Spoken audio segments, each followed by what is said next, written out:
Sa mga may problema po sa cataract at gustong magpa-opera, magpa-libreng check-up, maaari lamang po kayong pumunta sa aming opisina doon po sa may Baltasar, Corner Yangko, upang kayo po ay makapagpalista at mapa-schedule po kung kailan po ang check-up ninyo at kayo po ay mapapa-operahan ng libre, walang bayad kahit piso ng ating The Working Congressman, Congressman Ernix Dionisio. Salamat po. Alright, this is Celeres. Dito po tayo ngayon sa Barangay 99. Ayan. Zone 8. Dito po sa District 1 sa Tondo. Ayan. Again na naman, another project na naman na binibigay ni Kong Ernix Dionisio, ang ating congressman na walang tulog, walang pahinga, overtime palagi, kasama yung mga staff niya na walang pahinga. Ayan talaga, iba talaga pagkabatang Tondo. Ano, mga kaibigan, update natin to. Ito po libreng butika. Ayan, may libreng free eye reading eyeglasses. O sana all.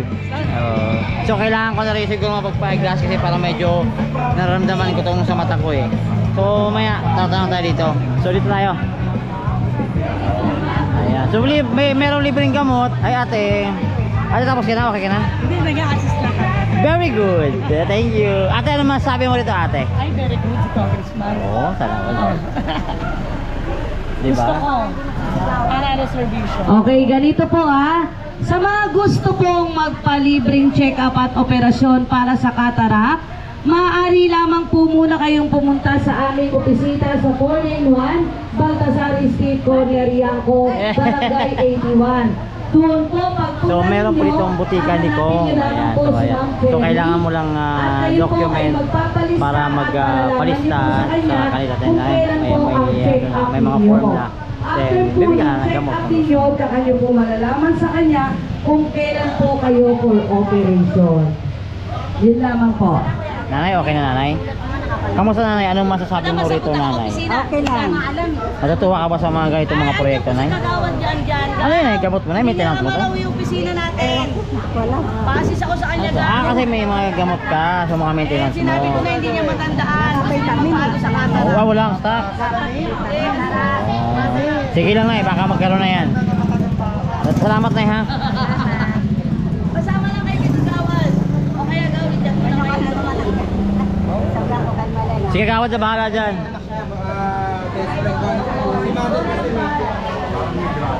Ayun o. Gulat siya. Gulat siya. Ayan, ito po para sa butika naman to. Ito yung butika ni Kong Ernix Dionisio. So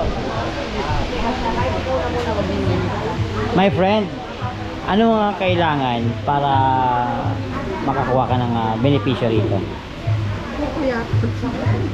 Tanong nga kita, ito naman. Shoutout kita kay LC tsaka kay Eunice. Yun yung mga kaibigan ko na hindi nagmumura. Oh. Dali, paya mo na. Patanong ko lang, anong kailangan para makakuha ng libreng check-up, serbisyo, butika, gamot? Sa butika, dito, ibinababayan sa ating mga barangay official, hinihingi ng ating mga staff mula sa opisina ni Congressman ng ating mga senior citizen registered sa kanila.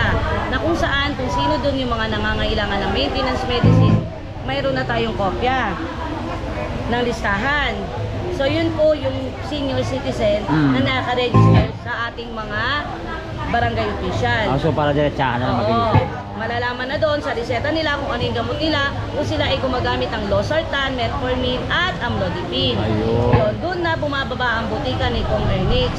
Pero pwede rin ang walk-in kung hindi man sila narehistro ng barangay, maaari silang pumunta rito, dadalhin lamang ang xerox ng kanilang ID at reseta na patunay na umiinom sila ng losartan, amlodipine at metformin.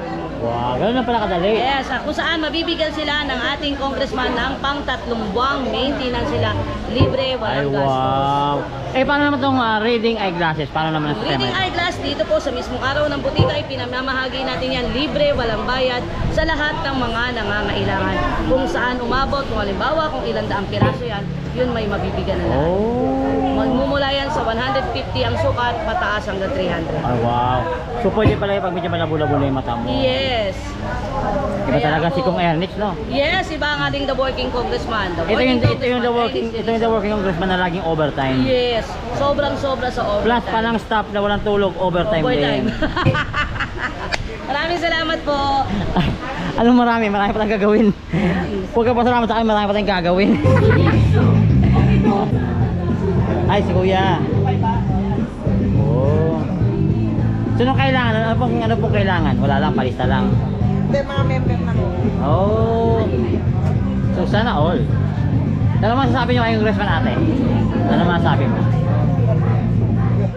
Mahiyain mga mga tondo, mahiyain. Mga taga-tondo, mahiyain, no? Mahiyain po mga taga-tondo eh. Pero matapang, no? Matapang. Oh. Yun lang. Pero thank you, Congressman. Congressman, thank you daw. Ayan. So, actually, palagi naman to eh. Nay, magandang hapon ho. Parang ang dami mong stocks na yan. Parang ang dami mong maintenance na yan. Ano yun, Nay? Pang Losartan, Nay? Pang ano? Pang Kasi 71 na ako. Bata pa. 71 na ako, 1952. Bata pa nga. Kailangan umabot ng 112. Ano mga sabi mo kay Congressman, Nay? Ha? Ano mga sabi mo kay Congressman Ernix? Maraming salamat. Mahal ko niya siya noon pa yan. Oh. So wala kang pagulang tong Congressman natin, eh, Nang no? pumunta siya dito, ano ko talaga yan eh. Oh, sana, Kasi sana. taga-antiki ako eh. Oh, sobrang Si busy. tatay taga-Bacolod. Sobrang busy kasi ni Kong. So yan po.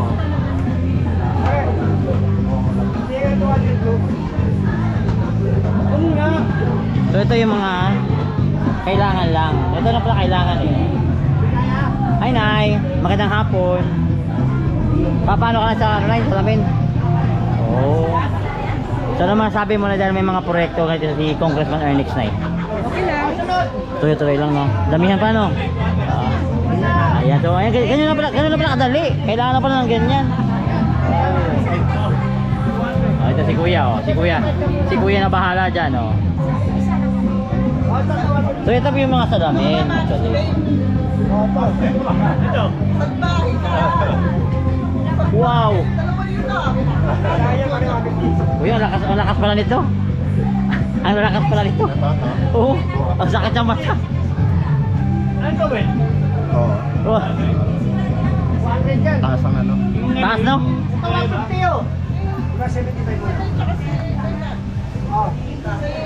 Ano ang bagay sa atin? Hindi, ano sa akin kasi, kalahati, mabot ka natin si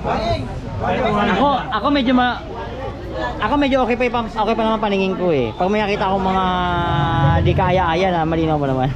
Alam mo na ganda dito. Ay, sabay pala to, sabay. Akala ko kasi iba-ibang schedule yun binigay. Sabay-sabay pala to. Sinabay na lang. Ah, okay. So kaya naman pala sumabay eh. Ano kuya? Ayos na. Okay po. Ano masabi mo kuya? Mabait si Kong. Yun. Kong, bukas ulit, no? Oo. Iba naman bukas. So ayun mga kaibigan, pinapakita na natin yung sitwasyon dito po na nangyayari sa Barangay 99. Ayan kay Chairman Jaime. Hello po, ingat kayo. Salamat ha. Thank you. Salamat.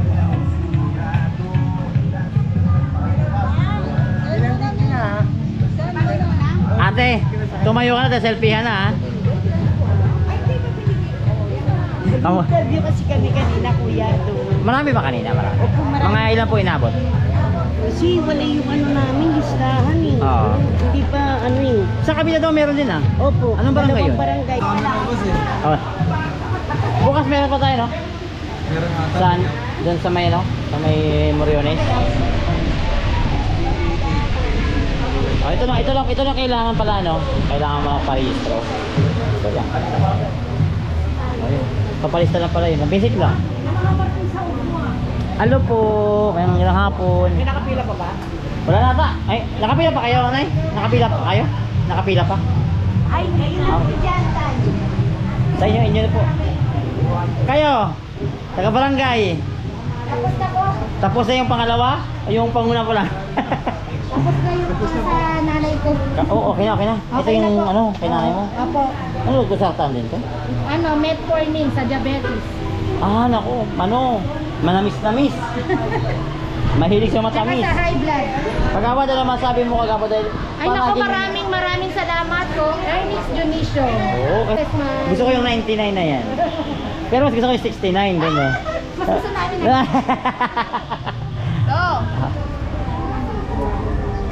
Alright, this is John Reyes. Magandang hapon po. Ingat po kayo. Yeah.